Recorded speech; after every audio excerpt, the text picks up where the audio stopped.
Today on the net, Egypt's parliamentary elections leave the nation's web users divided. A Bahraini activist hailed by web users after she defies security forces.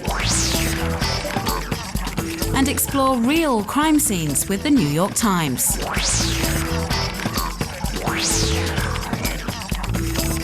Voting in Egypt's parliamentary elections began on Monday and will continue until January. Many of the nation's web users are wondering whether or not they should cast their vote. Some of the activists remaining in Tahrir Square are indeed calling for a boycott of the ballot. Blogger Ismail Naguib, for example, says he will not be voting as this would legitimize the ruling military. He doesn't believe the elected parliament will have any authority as long as the army remains in control. Many other cyber activists aware of the historic nature of these elections have been urging web users to fulfill their duty as a citizen. In this video, one of the icons of the revolution, Wael Ghonim, explains the elected representatives will play a vital role in the political transition. Blogger Zenobia thinks it's now too late to call for boycotting, as many Egyptians have already decided to cast their vote. Long queues have indeed been forming in front of polling stations across the country, as we can see here in the suburbs of Cairo. And so, despite the doubts, the electoral process is now well underway. Cyber activists have been busy campaigning against prominent figures of the former regime. This site is trying to identify all the officials from Hosni Mubarak's dissolved party that are running for a seat in parliament.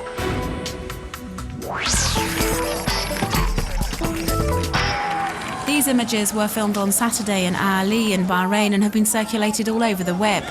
We see activist Zainab Al-Khawaja, better known online as Angry Arabia, standing defiantly before riot police as they chased after protesters following the funeral of a man killed by security forces the previous day.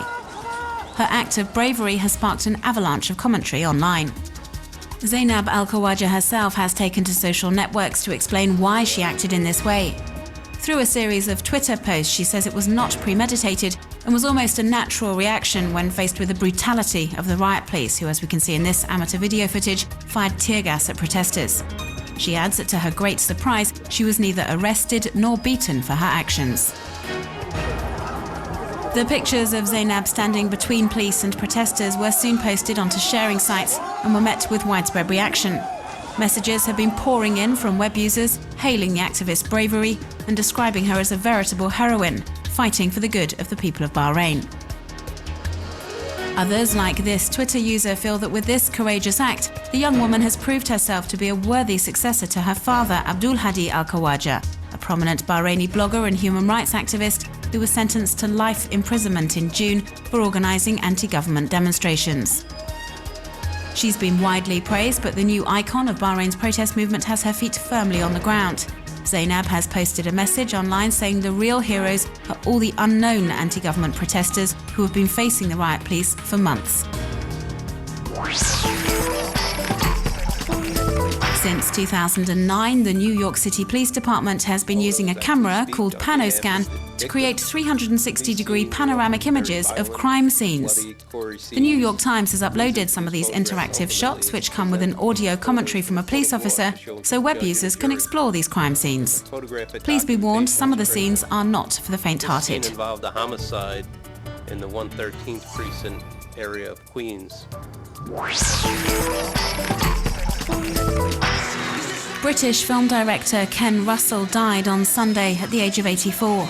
And on social networks, many have been paying tribute to the filmmaker, best known for the films Tommy, Women in Love and also Altered States, hailing his extravagant, inimitable style and mourning the loss of one of the true greats of British cinema.